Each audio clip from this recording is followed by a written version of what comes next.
ചക്കയൊക്കെ ഒരുപാടുള്ള കാലമാണല്ലോ. ഇന്ന് നമുക്ക് കുറച്ച് ചക്ക അവിയലുണ്ടാക്കാം.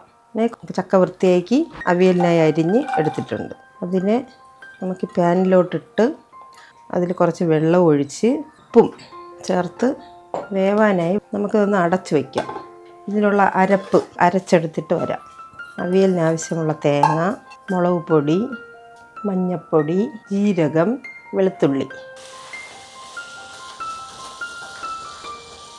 ഇതിലോട്ട് അരച്ച് കൊണ്ടുവന്ന അരപ്പ് ഇട്ട് കറിവേപ്പിലയും ചേർത്ത് അതൊന്ന് മിക്സ് ചെയ്തിട്ട് മൂടി വയ്ക്കാം. അരപ്പിട്ട് ഒരു 2 മിനിറ്റ് വെച്ച ശേഷം തുറന്ന് 3 ടേബിൾ സ്പൂൺ എണ്ണ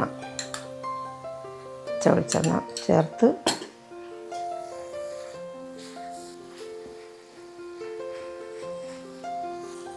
ഒന്നുകൂടെ അടച്ച് വയ്ക്കാം. ഇളക്കി എടുത്താൽ ചോറിൻ്റെ കൂടെ നല്ലതായിട്ട് കഴിക്കാം. ചക്ക ഷുഗറൊക്കെ ഉള്ളവർക്ക് ചക്കയാണ് നല്ലത്, കപ്പയല്ല.